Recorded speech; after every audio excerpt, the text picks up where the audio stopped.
Halo adik-adik, apa kabarnya nih? Nah, sudah hari Minggu ya. Oke, kita sebelum mau ibadah, kita berdoa dulu ya. Mari adik, kita lipat tangan, tutup mata. Bapa kami dalam surga, Bapa dalam nama Tuhan Yesus, Tuhan, Kau sungguh baik luar biasa Tuhan. Sebentar kami akan memuji menyembah namamu Tuhan untuk beribadah sekolah minggu. Terima kasih Tuhan Yesus, di dalam nama Tuhan Yesus oleh amin. Haleluya. Halo adik-adik, wah udah pertengahan bulan lagi ya. Sekarang tanggal 17 Oktober. Wah, perasaan kemarin baru awal bulan ya adik-adik. Tapi percaya Tuhan selalu memelihara kita. Oke adik-adik, kita akan mulai ibadah sekolah minggu di pagi hari ini. Ayo adik-adik, kita akan menyanyikan suatu pujian. Aku anak raja. Masih ingat nggak adik-adik? Ayo mari kita nyanyi. Aku anak raja, engkau anak raja, kita semua anak raja. Aku anak raja, engkau anak raja, kita semua anak raja. Haleluya, puji Tuhan, haleluya, puji Tuhan.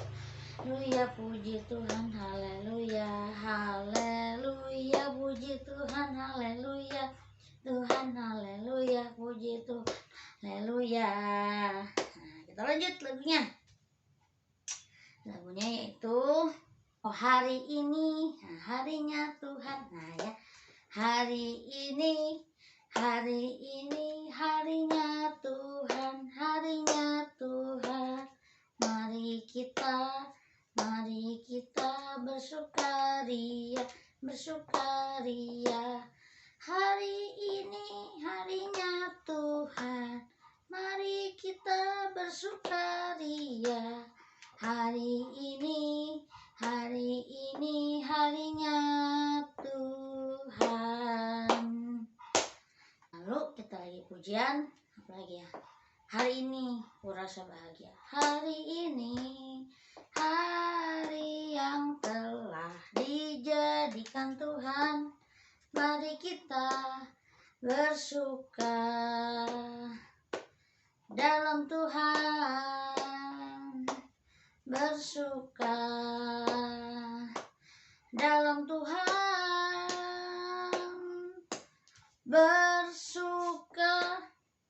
Bersuka dalam Tuhan, mari bersuka citalah, bersuka dalam Tuhan, mari bersuka citalah. Oh, kenapa ya Kak David? Lagunya hari ini selalu hari-hari yang sukacita. Karena apa adik-adik? Ayo, karena sekarang sudah mulai nih pandemi ini sudah mulai sedikit-sedikit menghilang. Buktinya apa adik-adik? Nah, kakak-kakaknya adik-adik, untuk papa mama adik-adik udah mulai bisa bergereja di hari Minggu ini ya. Papa mama kalian atau kakak-kakak kalian sudah besar udah bisa gereja. Nah, semoga ke depan pandemi ini hilang, kita bisa berkumpul, beribadah bersama, kita ketemu bersama, bisa bersalaman ya adik-adik. Kangen ya adik-adik? Kangen dong ya pasti ya. Ayo, sebentar kita akan mau mendengarkan isi firman Tuhan.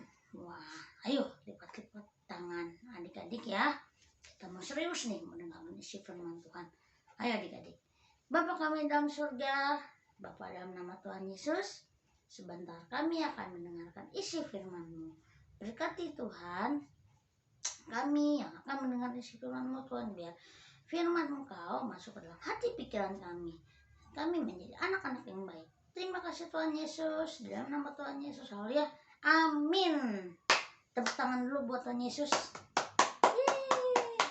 Nah adik-adik, ayo siapkan Alkitabnya ya. Nih, ayo adik-adik, Alkitabnya jangan sampai lupa ya. Nih Alkitabnya ya.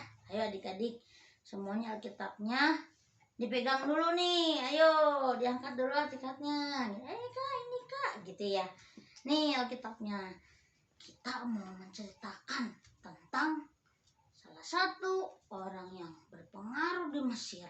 Wah, siapa siapa ya kira-kira bahwa dia akan nanti menjadi pengaruh yang besar di Mesir? Siapa itu ya? Nah, adik-adik kita dengarkan ya. Ayo, nih Kakak David sudah merangkum lewat handphone Kak David. Nah, kita mau mendengarkan firman Tuhan yang judulnya adalah Bayi Musa. Adik-adik kenal nggak Musa? Nah, mungkin adik-adik dengarnya Musa sudah besar ya. Padahal Musa itu dulu dari bayi dulu adik-adik, nggak langsung besar dia seperti adik-adik, bayi dulu. Nah di sini menceritakan tentang Musa saat dia masih bayi. Wah, nah oke adik-adik ya, kita buka Alkitab dalam Kitab Keluaran 1 ayat 1 sampai 12 ya adik-adik. Adik-adik buka Kitab Keluaran 1 ayat 1 sampai 12. Sudah adik-adik? Oke, mari kita mulai firman Tuhannya. Nah, setelah Yusuf meninggal, nah adik-adik ingat nggak Yusuf yang untuk Kakak David ceritakan itu, yang dia dibuang oleh saudara-saudaranya, lalu dia menjadi pemimpin di Mesir.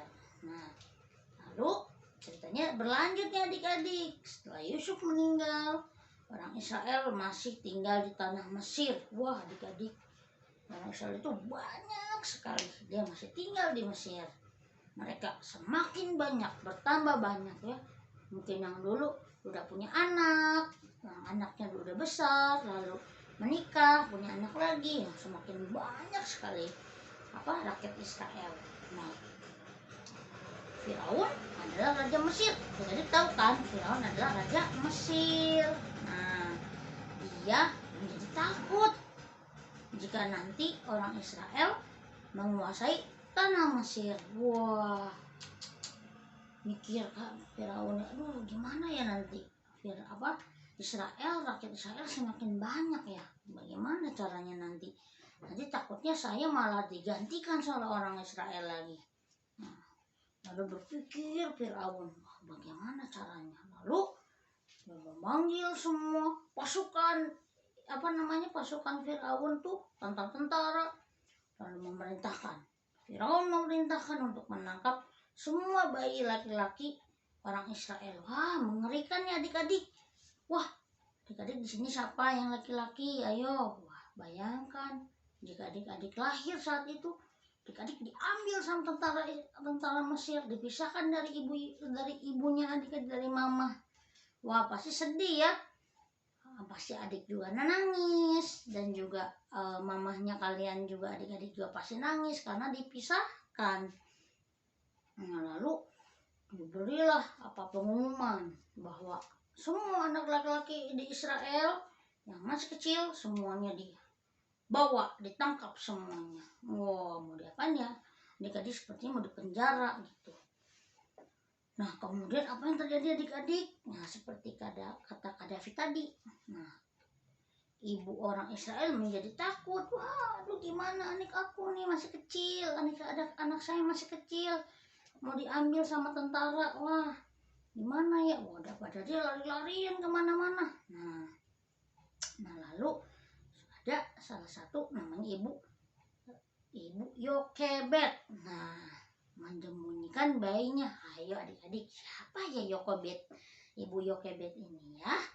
Nah, lalu ibu Yokebed menaruh bayi itu ke keranjang dan menaruhnya di tepi sungai. Wah, jadi bayinya itu ditaruh di tempat kayak mungkin kayak itu ya, kayak tempat kecil gitu yang bisa mengambang di air, dari kayu. Untuk apa adik-adik? Untuk menyelamatkan anaknya supaya tidak diambil oleh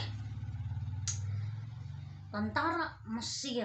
Wih, mengerikan ya. Wah, mungkin sambil sedih-sedih menangis. Waduh, kasihan anak aku nanti mau diambil. Lalu ibu Yokebed menaruh bayi itu di keranjang, lalu di aliranlah air, supaya dia berharap akan ada orang yang menemukan bisa mengurus anaknya. Nah, Maryam adalah kakak dari bayi itu. Maryam mengikuti kemana perginya bayi itu. Nah, siapa ya? Nah, kakaknya si bayi itu ya, mungkin Cici, atau ya Cici ya berarti ya, atau kakak perempuan adik-adik ngikutin tuh bayi yang kecil itu. Nah, kakaknya itu sebagai perempuan dia mengikuti kemana adik saya mau dibawa ya. Itu lalu tiba-tiba Putri Firaun melihat bayi itu, dia merasa kasihan karena bayinya menangis. Wah, jadi adik-adik ya, sungai itu berjalan. Nah, lalu sampai kepada tempatnya para anak-anak Firaun yang wanita. Wah, langsung.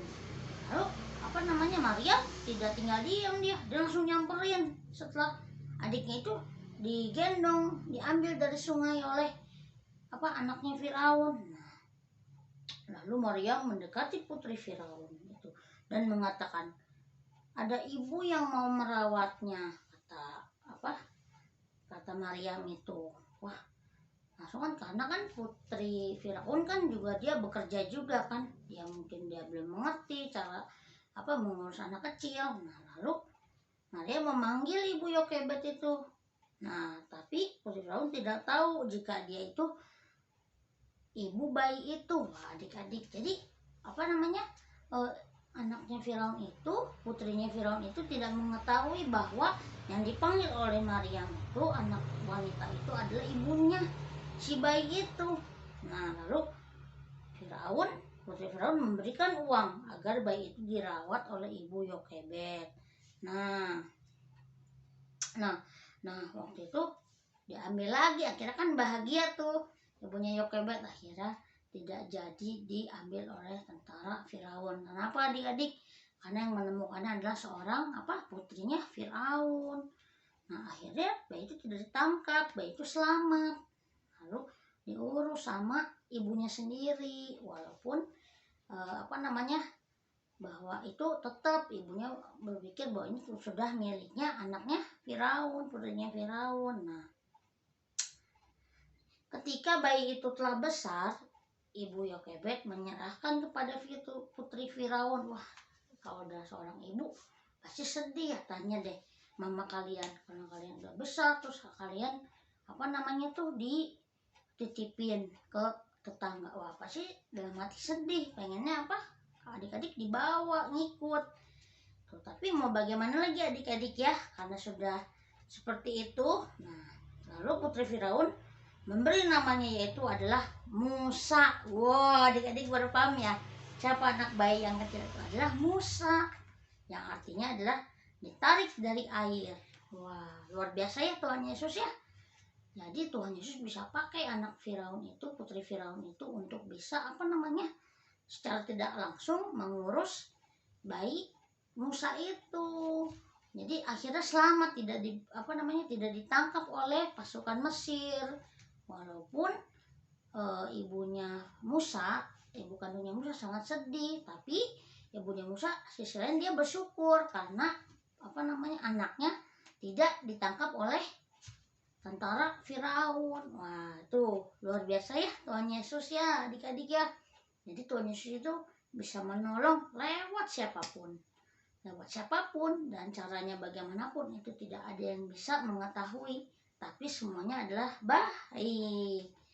Nah, jadi di sini adalah ceritanya tentang inti ceritanya yaitu bahwa Tuhan adalah penolongku. Tuh, Musa aja yang masih baik ya, waktu zaman dahulu itu ditolong Tuhan. Apalagi adik-adik nih, udah rajin sekolah minggu, sayang papa mama, dibilangin papa mama mengerti, nurut dibilang papa mama, rajin berdoa, rajin baca Alkitab. Wah, Tuhan Yesus pasti sangat-sangat sayang. Nah, adik-adik, sampai sini ya cerita sekolah minggunya. Nanti minggu depan nanti ada cerita sekolah minggu lain lagi yang lebih menarik ya adik-adik. Nah, terima kasih adik-adik. Sebelum kita selesai ibadah, mari kita berdoa. Bapa kami dalam surga, terima kasih Tuhan Yesus, kami sudah mendengarkan isi firman-Mu Tuhan, untuk bayi Musa Tuhan yang sudah Engkau selamatkan. Begitu juga kami anak-anak sekolah minggu yang pasti Engkau tolong juga. Terima kasih Tuhan Yesus, berkati papa mama kami dalam pekerjaannya, juga kami, keluarga kami semua menjadi sehat Tuhan. Engkau selalu tolong kami dan keluarga kami. Terima kasih Tuhan Yesus. Di dalam nama Tuhan Yesus. Haleluya. Amin. Dadah adik-adik, sampai minggu depan. Tuhan Yesus memberkati. Dadah.